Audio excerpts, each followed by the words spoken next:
Latest updates ఎప్పటికప్పుడు పొందడానికి Big TV WhatsApp channel follow అవ్వండి. లింక్ డిస్క్రిప్షన్ లో ఉంది.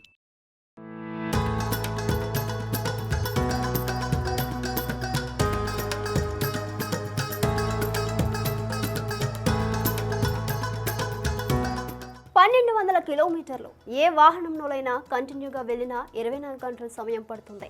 చివరికి రైళ్లలో వెళ్ళినా కూడా దాదాపు అంతే సమయం పడుతుంది. బైక్పై అయితే 2-3 రోజులు పట్టొచ్చు, సైకిల్పై అయితే 10-20 రోజులు పట్టొచ్చు. మరి నడిచి వెళ్తే ఊహించుకుంటేనే వాము అనిపిస్తుంది కదా.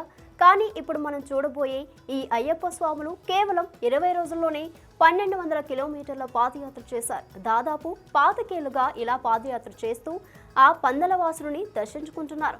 ఎవరా స్వాములు, ఎక్కడి నుంచి పాదయాత్ర చేస్తున్నారో ఇప్పుడు తెలుసుకుందాం.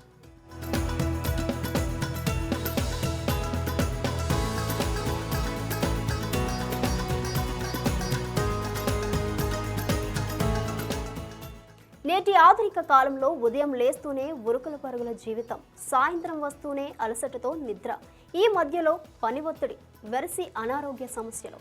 డాక్టర్ని సంప్రదిస్తే రోజుకు కనీసం 45 నిమిషాలైనా వాకింగ్ లేదా జాగింగ్ చేయమని సలహా. కానీ విరామం ఎరుగని జీవిత పయనంలో అంత టైం లేదు అని పెదవి విరుస్తాం. కానీ గత 21 సంవత్సరాలుగా ఏకధాటిగా ప్రతి సంవత్సరం 1200 కిలోమీటర్లు, సగటున రోజుకు 70 కిలోమీటర్ల పాదయాత్రను చేస్తున్నారు నారాయణపేట జిల్లా మక్తల్కు చెందిన అయ్యప్ప స్వాములు.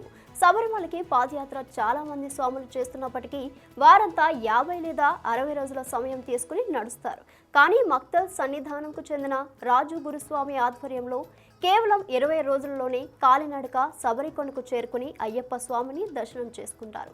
వీరి మధ్యాహ్న భోజనానికి, వసతికి వీరి వెంట ఒక వాహనం ఉన్నప్పటికీ గత కొన్ని సంవత్సరాలుగా వీరికున్న పరిచయాల కారణంగా స్థానికులు వీరికి తగిన వసతి ఏర్పాట్లు చేస్తున్నారు. ఈ 21 సంవత్సరాలలో వీరి పాదయాత్ర సాఫీగా సాగిందా అంటే అలా అనుకోవడానికి వీల్లేదు. కొన్నిసార్లు కొంతమంది స్వాములకు రోడ్డు ప్రమాదం జరిగి ఆసుపత్రికి పాలైన ఘటనలు ఉన్నాయి. అయినా వీరి వెనుకకు తగ్గకుండా ఆ అయ్యప్పపైనే భారం వేసి ముందుకు సాగుతామంటున్నారు రాజస్వామి.